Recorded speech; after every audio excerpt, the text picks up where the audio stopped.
कि सिर्फ जो यहाँ फार्मेसी पैरामेडिकल का ये हाल नहीं है। और ये भी साबित हुआ कि क्वेश्चन 100% लिखा हुआ है। बताइए एक मंत्री हो के ये जवाब दे रहे हैं, क्वेश्चन लिख नहीं हुआ है, बताइए सवाल दे रहा है। जाति देखकर वोट नहीं कीजिएगा इस बार। जिंदगी बर्बाद करना है तो जरूरी नहीं है कि आप इश्क करें। आप बिहार यूनिवर्सिटी से ग्रेजुएशन कर ले, आपका जिंदगी निश्चित रूप से बर्बाद हो जाएगा। तो ये हाल है। नमस्कार साथियों, कैसे हो आप लोग? आई होप अच्छे होंगे। देखिए आज हम लोग एक विषय पर चर्चा करेंगे कि आप अगर बिहार के स्टूडेंट हैं और आपको बिहार से पैरामेडिकल करना है तो आप पहले ये वीडियो देख लें।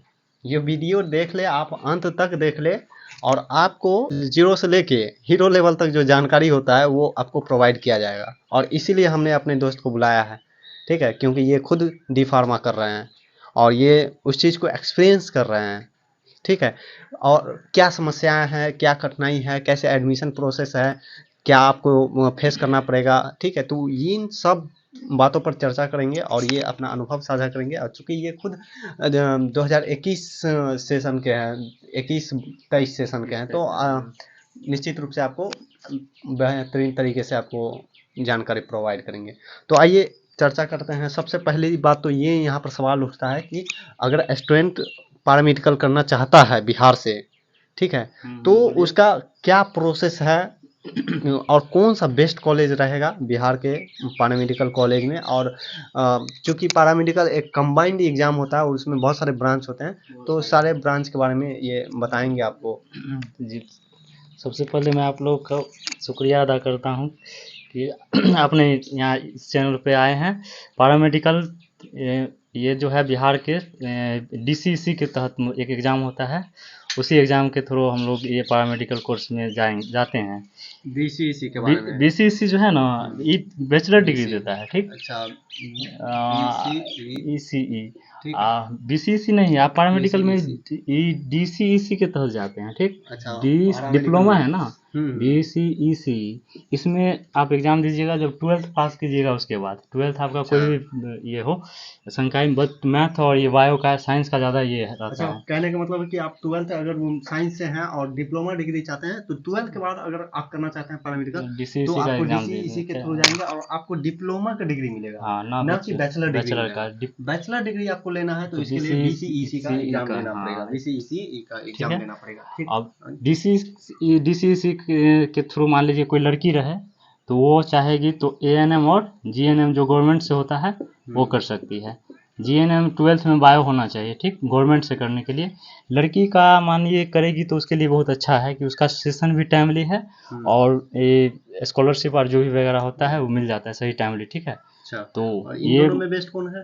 GNM बेस्ट माना जाता है, क्या कि इसका थोड़ा डिप्लोमा में ज़्यादा समय लगता है इसको करने में, ठीक है, और प्रैक्टिस भी ज़्यादा समय कराया जाता है। अच्छा, GNM मान लीजिए कि कितना रैंक रहेगा, कितना के अंदर में तो GNM मिल सकता है? आपको GNM जो है ना कैटेगरी पे पहला नंबर डिपेंड करता है, बट फिर भी हो अब शायद 14 या 15 कॉलेज हो चुकी है गवर्नमेंट, तो 1000 जनरल में 1000 से अंदर होना चाहिए, ठीक, रैंक 1000 से अंदर जनरल में होना चाहिए, तब आपको जो है मिलेगा। और कुछ स्पेशल कैटेगरी का वो अलग थोड़ा रहता है, कम बेस हो जाता है, ठीक है। पता लगा लीजिए कि आपको कितना में रहेगा। और ANM का वही थोड़ा ज़्यादा 5000 तक भी मिल जाता है, 6000 7000 ऐसे भी मिल जाता है, ठीक है, जनरल में। इसका जो है ना एक पटना में है BNRC बोर्ड, एक संगठन बना हुआ है, इसके अंतर्गत ये लोग एग्जाम समय पर करवा लेते हैं, ठीक। तो अब मेन समस्या आता है कि लड़का के बारे में बोलते हैं। जो लड़का को जो कोर्स मिलता है जस्ट लाइक पैरामेडिकल के थ्रू क्या सब आता है, एक्सरे। विशेष रूप से जो है इस सेशन को लाने का यही मतलब था कि लड़कों को क्या दिक्कत है। मैं भी जानता हूं कि लड़कियों को कोई दिक्कत नहीं हो रहा है, ज्यादातर नहीं हो रहा है, 1-8% होता होगा, वो अलग बात है, लेकिन लड़का का जो बात है उसके बारे में हम लोग चर्चा करना चाहते हैं। सर जी, लड़का को जो है ना जो सब कोर्स मिल पाएगा, एक्सरे हो गया, ये सब का नाम सुनते हुए क्या, OT लैब, डिप्लोमा का बता रहे हैं, ठीक है। एक ऑप्थेल्मिक होता है, आँख का विशेष रूप से पढ़ाया जाता है, और प्लास्टर सर्जरी क्या सब होता है, डेंटल मैकेनिक, और फार्मेसी के एरिया में डिप्लोमा इन फार्मेसी इसी में आता है। पैरामेडिकल संस्था जो एग्ज़ाम लेती है, ठीक है, डिप्लोमा इन फार्मेसी।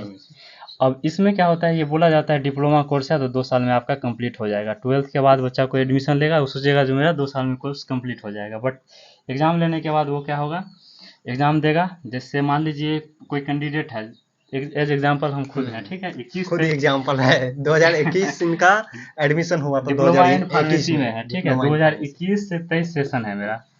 इसमें हम आई थिंक कितना है, 1 मिनट, 9/8/2021, अच्छा, ठीक। 2021 के अगस्त में इसका फॉर्म भरा निकला था, 21 अगस्त अगस्त में। और 21 अगस्त में इसका फॉर्म निकला था। सितंबर में क्या हुआ, एग्ज़ाम। सितंबर में भी कब हुआ सितंबर में 26/9 को, ठीक है। 26/9 को सितंबर में एग्ज़ाम हुआ। मतलब 21 में एग्ज़ाम हो रहा है, फिर उसके बाद इसका काउंसिल हुआ है 22 में फरवरी, एक मिनट, फरवरी 22 में काउंसलिंग, ठीक। उसके बाद मार्च में एडमिशन, मार्च में क्या हुआ, एडमिशन। और अप्रैल से क्लास स्टार्ट हो गया लगभग हर पैरामेडिकल गवर्नमेंट कॉलेज में। अप्रैल से क्लासेस चलने लगा। मतलब कि 21-23 सेशन है, और 2022 के अप्रैल में आपका क्लास स्टार्ट हो गया, ठीक है। देखिए 21-23 सेशन है और 2022 के जो है अप्रैल में आपको जाकर क्लास शुरू होता ठीक है।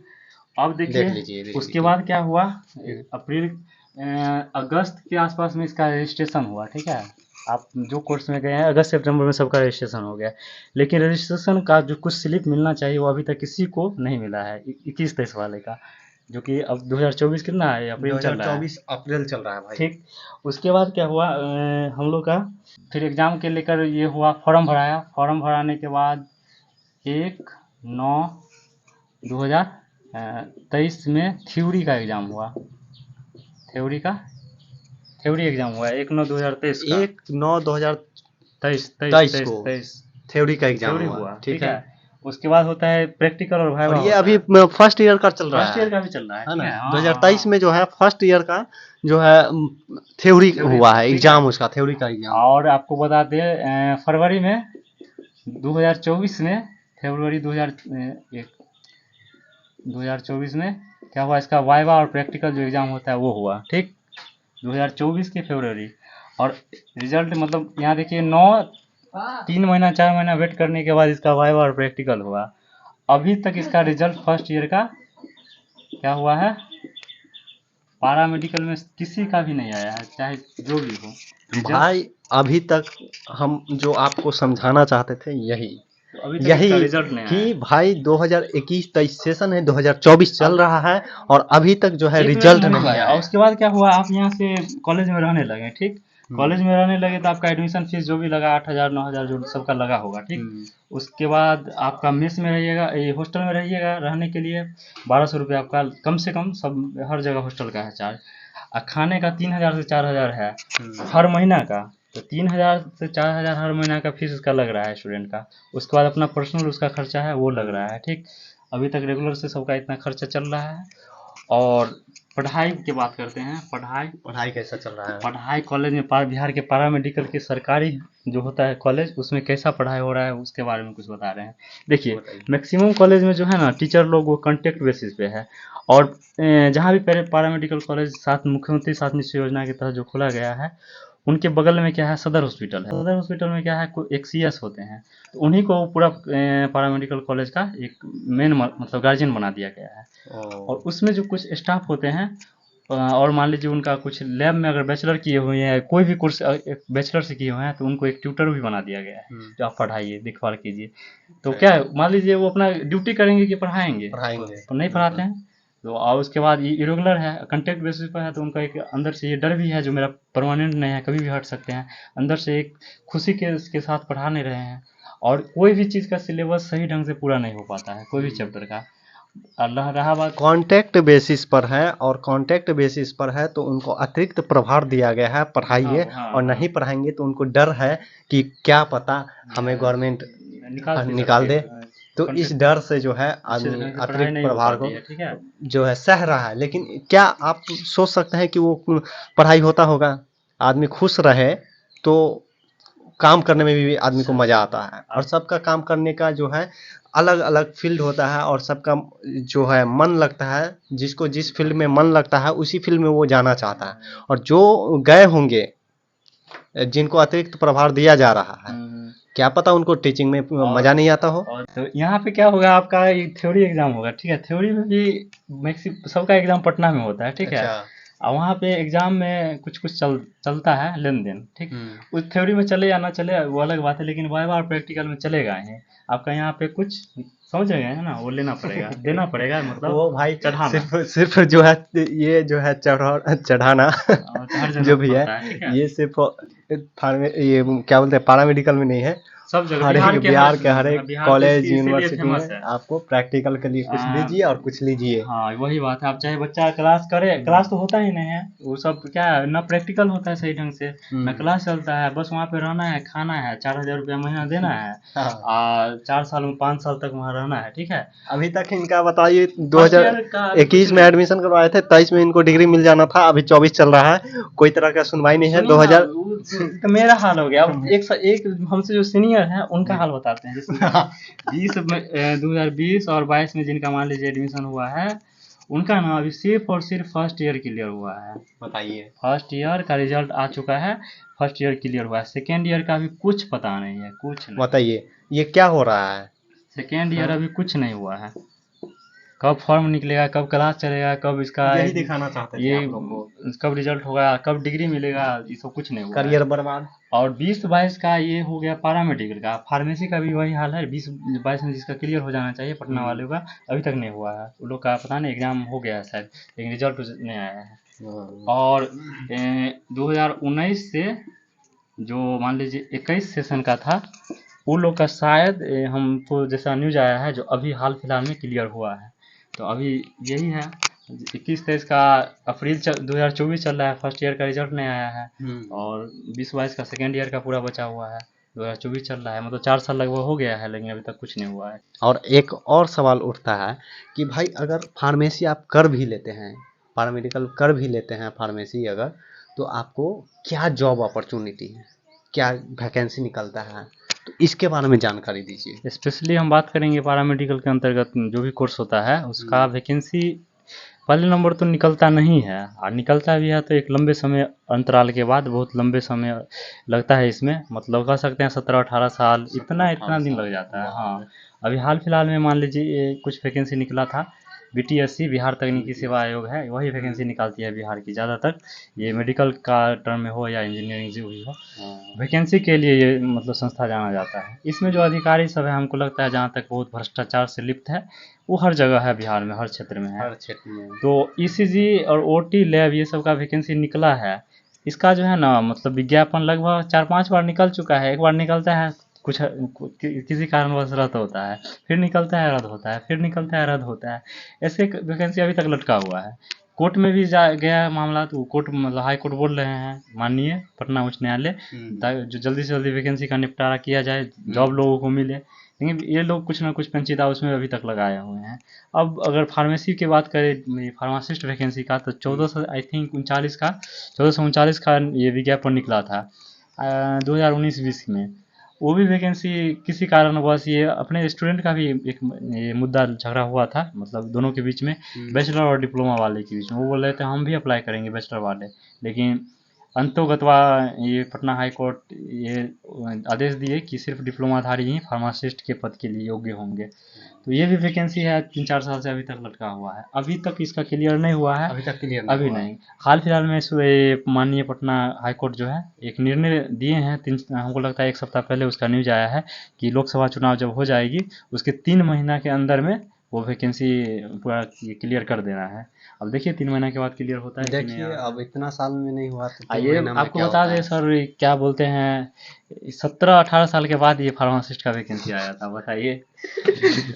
17-18 साल और के बाद रियलिटी आया। ये है कि अभी आप भी लोग देखते हुएगा, मेडिकल कॉलेज में जाते हैं या कोई भी सदर हॉस्पिटल में, मेडिसिन काउंटर पर ना एक भी फार्मासिस्ट मतलब न के बराबर है। 99% वो GNM NM की जो ट्रेनिंग करती है वही सब अवेलेबल रहती है, और जबकि उस उनमें जो है एक मेडिसिन के प्रति स्पेशल नॉलेज की कमी होती है। क्योंकि उसका क्या है, वो लेबर के मतलब जो पढ़ाया जाता है नर्सिंग की तरह पढ़ाया जाता है, असिस्टेंट के रूप में उसका असिस्टेंट क्या है जो ऐसे ऐसे दवा दे देना है। बट फार्मासिस्ट जो होते हैं एक एक्चुअल मेडिसिन का वो एक्सपर्ट माने जाते हैं। वो डॉक्टर और पेशेंट के बीच ब्रिज की तरह काम करते हैं। मेडिसिन के बारे में वो अच्छे से नॉलेज रखते हैं, पेशेंट को अच्छे गाइडलाइन दे सकते हैं। वो वहाँ पे अवेलेबल नहीं रहते हैं, बल्कि एक अन्य स्टाफ की अवेलेबिलिटी दे दी गई बिल्कुल है। सही बात कह रहा है। और अगर मान लीजिए कि वैकेंसी चलिए तो वैसे भी गवर्नमेंट का कोई वैकेंसी निकलता नहीं है जल्दी। वो अलग बात है कि अभी टीचर वाला आंधे चला था। राइट, इसमें भी क्या हुआ है भाई साहब, जो ये 10 लाख रुपए पर हर सीट बिक गया है, और 10 लाख में बिका है। उसके बाद जो मेहनत करने वाले लोग हैं वो अभी तक बैठे हुए हैं, जो अच्छे टीचर जाना चाहिए 11th 12th या 9th 10th में, वो भी नहीं गए हैं। 10% गए हैं, अच्छे सा बात नहीं है, लेकिन 90% ऐसे फर्जी टीचर घुसे हुए हैं। बताइए ये हाल है। हाँ, जो भी TRE 1 हुआ है, 2 हुआ है, 3 का इतना ज़्यादा ये हो गया था, जो हजारीबाग में जाके पकड़ाए हैं 300 कैंडिडेट, जहाँ पे उसका क्वेश्चन जो है ना छपा भी नहीं, उससे पहले वो लोगों को क्वेश्चन मिल गया था पेन ड्राइव के रूप में। अब अपना रट रहे थे। इतना बताइए। छोड़ी ना, एडमिट कार्ड जो आता है ना, उसके एडमिट कार्ड में उसके पीछे में 1 नंबर कॉलम रहता है ना, कुछ इंस्ट्रक्शन स्टूडेंट के लिए। तो 3rd नंबर ऑप्शन में ये जो था, 3rd नंबर जो कॉलम दिया था, उसमें जितना भी आंसर था उसका आंसर का छपाई खाना उसमें था एडमिट कार्ड पे। इतना ज़्यादा भ्रष्टाचारी है। मंत्री सब ये क्वेश्चन लिख करवाते हैं। एक हमारे माननीय मंत्री हैं जिनकी अभी बेटी हाल फिलहाल में ये क्या कहते हैं, समस्तीपुर लोकसभा संसदीय क्षेत्र NDA का ये क्या हुए हैं, उम्मीदवार भी बने हैं। उनके पिता बोले कि अशोक चौधरी, बिहार में कोई क्वेश्चन पेपर लीक नहीं हुआ है। लेकिन बताइए वही क्वेश्चन जो है आयोग EOU का इसमें बहुत मतलब सराहनीय कदम रहा कि वो कुछ कदम उठाए, इनके प्रति फैसला अच्छा दिए। BPSC तक सवाल उठा और ये सही साबित हुआ कि क्वेश्चन वायरल हुआ है, सीट बिकता है, बिक रहा है, इस बार भी बिकेगा। इस कारण ये पूरा परीक्षा रद्द हुआ, और ये भी साबित हुआ कि क्वेश्चन 100% लीक हुआ है। बताइए, एक मंत्री हो के ये जवाब दे रहे हैं क्वेश्चन लीक नहीं हुआ है, बताइए। तो शोभा दे रहा है। तो इसलिए जो है आप लोग वोट कीजिए। लोकसभा चुनाव अभी सर पर है, वोट कीजिए, लेकिन जाति के ऊपर जाति देखकर वोट नहीं कीजिएगा इस बार। देखिए सिर्फ जो यहाँ फार्मेसी पैरामेडिकल का ये हाल नहीं है। टीचर BPSC जो किसी भी स्टेट का जो पब्लिक सर्विस कमीशन होता है वो हाईएस्ट कमीशन होता है, उस पर सवाल उठ रहा है। क्या हाल है बिहार का, कैसे बदलेगा बिहार? तो निश्चित रूप से आप लोग इस पर गौर कीजिएगा और देखिएगा। ये जो जानकारी था आपको हम लोगों ने ये सब प्रोवाइड मान किया। लीजिए जो भी कोर्स करता है, गरीब बच्चा करता है, ये सब जितना भी है, एक मेहनत 10th 12th जिसका अच्छा रहता है, बिहार बोर्ड से रहता है, वही सब इसमें जाता है। नहीं कुछ होता है तो DLED या BEd कर लेता है, अपना जमीन जायदाद जो भी है बेच कर 1.5 लाख 2 लाख रुपया इसमें फंसाता है। उसके बाद चाहे इसमें हो या उसमें हो, सब जगह यही है, जो पैसा रहेगा तो जॉब मिलेगा, न मिलेगा। और इतना मेहनत परिश्रम करने के बाद यही है। बिल्कुल, और सही बात है। आप लोग भी ये चीज़ सुने हुई होइएगा, बिहार के हैं तो ये सब जानकारी से अवगत होंगे ही होंगे, है ना? और एक जागरूक स्टूडेंट है तो अभी ग्रेजुएशन ठीक का है। वो बिहार और ग्रेजुएशन का तो पढ़ाई नाम का फेमस कोई है चीज़ भाई। नहीं है। कहा जाता है यहाँ कि अगर आपको जो है ज़िंदगी बर्बाद करना है तो ज़रूरी नहीं है कि आप इश्क करें। आप बिहार यूनिवर्सिटी से ग्रेजुएशन कर ले, आपका ज़िंदगी निश्चित रूप से बर्बाद हो जाएगा। तो ये हाल है, ठीक है। तो आप लोग को हमने ये जानकारी दिया, और ऐसे ही जानकारी के लिए ऐसे ही जो है इम्पोर्टेंट आपको जानकारी प्रोवाइड करते रहेंगे। इसके लिए आप लोग निश्चित रूप से हमारे चैनल को सब्सक्राइब करिए, लाइक कीजिए, शेयर भी कीजिए, ताकि ये जो इम्पोर्टेंट जानकारी है वो सबको मिले, ठीक है। और अपना करियर चुनने से पहले वो सतर्क हो जाए, ठीक है।